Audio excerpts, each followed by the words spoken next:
Eh ben c'est parti, hein, il va falloir choisir. Ou pas, d'ailleurs. Heureusement, des débats de qualité nous sont offerts. Bon, inutile de tourner autour du pot, le point commun de ces 3 soirées, c'est l'ennui.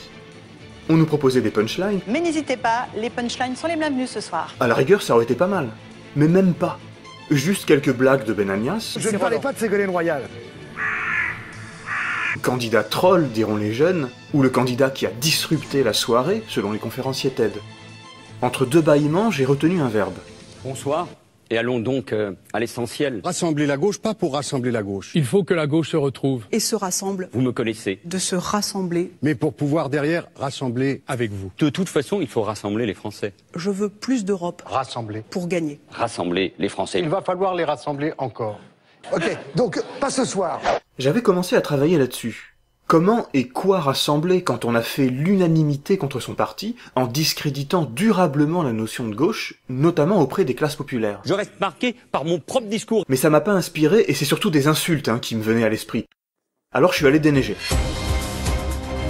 C'est vous, hommes et femmes de progrès, qui allez décider. Et moi, je veux incarner ce pays qui m'a tant donné. Ensemble, faisons gagner la gauche.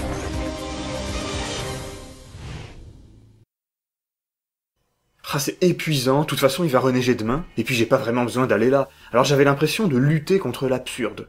C'est là que le parallèle m'a sauté aux yeux. Je veux que nous nous tournions avec confiance vers le futur. S'échiner ainsi contre la neige me rappelait mes vaines tentatives pour déblayer plus de 7 heures d'éléments de langage. Je veux, si vous me le permettez, regarder vers l'avenir. Et pour m'orienter sans réussite dans toute cette langue de bois. Être le président des Français, c'est tracer la vision du futur. C'était mon rocher de Sisyphe. Effectivement, on l'a eu, notre ration de verbiage creux. Fidèle à nos valeurs, mais moderne dans nos solutions. Tourner le dos à la vieille politique, tourner le dos à ces solutions qui ne marchent plus et se tourner véritablement vers le futur. On a tout l'arsenal classique de la langue de bois. Les expressions toutes faites pour meubler, les termes à connotation positive, les écrans de fumée. Un nouveau chemin, celui d'une gauche qui croit à un avenir plus juste, qui veut incarner l'espoir, qui croit au talent des Français. Il faut dire qu'il y a des raisons à ne pas trop s'avancer. Raisons qui tiennent à la situation stratégiquement ambiguë d'un candidat à la primaire. D'abord, un principe de base en rhétorique, c'est que l'on s'adresse à un auditoire défini. Or, ici, on ne sait pas trop si on doit s'adresser aux sympathisants de la gauche qui vont voter aux primaires, aux adhérents du PS, pour la lutte interne au parti, ou à tous les Français, puisque c'est aussi une campagne présidentielle. Ensuite, la présence d'anciens ministres implique un louvoiement. Critiquer le bilan encombrant de Hollande pour s'en démarquer, tout en mettant sous le tapis qu'on y a participé, tout en rappelant que le PS a fait de bonnes choses pour rester dans ce camp. Enfin, il faut naviguer entre les candidats déjà déclarés, Macron et Mélenchon, pour pouvoir se poser en alternative. Si on s'affirme trop libéral, on nous dira qu'il y a déjà Macron. Si on met le cap trop à gauche, on nous dira qu'il y a déjà Mélenchon. Autant de contraintes qui forcent le candidat à calibrer son blabla. Qui renforcera la mixité sociale, le vivre ensemble et la citoyenneté. En particulier, on a eu droit au lexique favori du PS, celui de la modernité. Dans une gauche audacieuse, réaliste, moderne et responsable. Pour rompre avec la gauche du passé, on entonne le refrain du réalisme contre les promesses utopiques. On peut pas tout faire, il y a la mondialisation, etc. Et on joue le pragmatisme contre les discours idéologiques. Et cette gauche réaliste et solidaire. Notre pays se cherche. Il a besoin d'espérance. Il sait très bien ce qu'il ne veut pas. Il ne veut pas d'une gauche qui promettait tant de choses, qui promettrait tant de choses. Pour témoigner de cette volonté de rupture avec cet ancien temps, on exprime sa méfiance à l'égard de l'idée d'homme providentiel. Il n'y aura plus de sauveur suprême. Il n'y aura plus de général de Gaulle. Il n'y aura plus de François Mitterrand. Un peu moins pour Valls. Et moi, je veux incarner, oui, je veux incarner la France. Je veux incarner son histoire, sa culture, sa langue. Je veux incarner sa diplomatie, sa défense. Le modèle n'est pas le sauveur suprême, mais le sérieux et la compétence. Tout mettre en œuvre pour faire en sorte que celui ou celle qui soit choisi soit en capacité de rassembler la gauche, non pas sur sa personne, mais sur les thèmes qu'il développera, transition écologique, démocratie, justice sociale. Cette gauche moderne propose des solutions concrètes aux problèmes concrets des Français concrets. Ce qui m'a toujours tenu à cœur, c'est l'amélioration concrète de la vie quotidienne des Françaises et des Français. En résulte la source de notre difficulté à suivre ces émissions sur la durée. Ce n'est pas un débat entre des traditions idéologiques, des systèmes doctrinaires, mais l'exposé d'un catalogue de mesures. Les propositions sont juxtaposées et non coordonnées. Nous allons demander aux candidats des explications très concrètes sur leur programme et sur leur vision de la France. Leurs propositions sont nombreuses. Rien d'étonnant dès lors à ce que toute montée en généralité prenne la forme d'une invocation de grandes valeurs consensuelles. Et ici, je suis Charlie et je serai toujours Charlie. Et c'est ça qui doit d'abord nous rassembler. L'énoncé d'un imaginaire politique se transforme en langue de bois grandiloquente, martelant le mot vision pour se convaincre qu'on en a une. Une gauche qui incarne un projet, une vision de la société.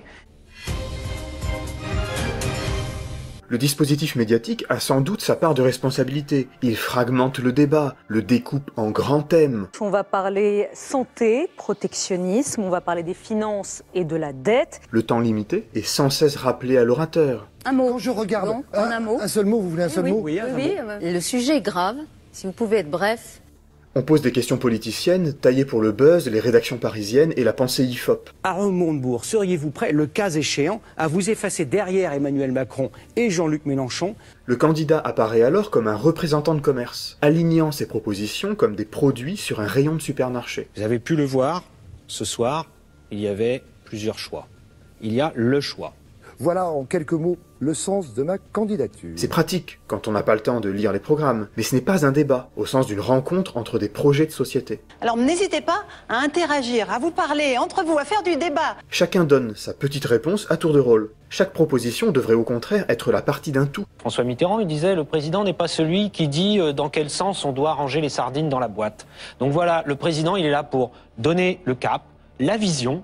Et celui ou celle qui sera élu président de la République sera porteur devant les Français d'une vision. Et il devra donc vérifier que ces grands choix stratégiques sont bien mis en œuvre. En faisant des propositions réalistes. Elle prend son sens dans un projet, une vision. Extraite, abstraite pour être comparée aux autres, elle devient plate, insensée, ridicule. Il serait formidable que vous nous répondiez par oui ou par non. Si vous pouvez faire moins d'1 minute 20, ce sera formidable.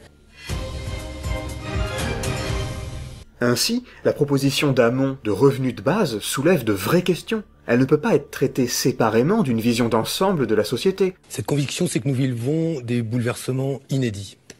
La manière dont nous consommons, la manière dont nous produisons met aujourd'hui la planète en danger. Le travail se transforme, il se raréfie sous l'impact de la révolution numérique. Elle ne saurait être résumée à un truc dont il faudrait fact-checker la faisabilité en questionnant son financement. C'est évidemment une question à poser, mais on voit que son financement ne peut s'analyser toute chose égale par ailleurs, puisque la mesure a des effets d'emblée macroéconomiques. Quant à tacler Hamon en reprenant le vocabulaire droitier de la Sistana, franchement le revenu de base mérite mieux. On peut pas se le permettre, c'est pas un appel à la paresse. Il aurait fallu engager un véritable débat avec le candidat considéré comme le plus à gauche. Par exemple, lui demander s'il n'y avait pas là le signe d'un énième renoncement. Si le revenu de base n'était pas l'ultime avatar, pour ne pas dire gadget, d'un PS qui a depuis longtemps passé l'éponge sur les causes des inégalités, pour se contenter de passer la serpillière sur ses effets. Contrainte stratégique de la primaire, dispositif médiatique, certes, mais la raison profonde de notre difficulté à suivre et à nous intéresser à ce débat, n'est-ce pas plutôt la coquille idéologiquement vide qu'est devenue le PS? Ce parti ne pense pas, ne pense plus. Il faut s'imaginer Payon réunir à la va-vite une équipe de campagne et rédiger sur un coin de table une plateforme électorale. Incapable de porter une idéologie, on se contente d'avancer des idées. Idées ne cassons pas 3 pattes à un canard, appelées pudiquement propositions. Quel est l'effet de tout cela? Nous exigeons de nos politiques qu'ils s'intéressent davantage à nos vies et se tournent plus vers l'amélioration concrète de la société. Nous ne croyons plus au sauveur suprême qui aura toutes les solutions clés en main et qui nous charme par ses grands discours.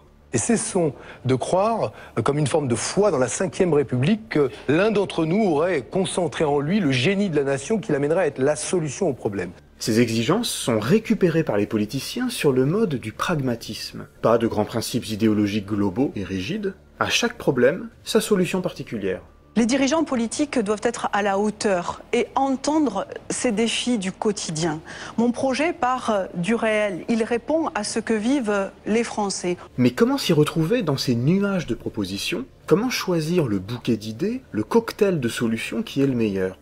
En un mot, qu'est-ce qui fait l'unité de cette pluralité? Qu'est-ce qui permet d'ordonner ce qui n'est qu'une collection dispersée? Et quand on décide de devenir candidat à la présidence de la République, on regarde l'avenir.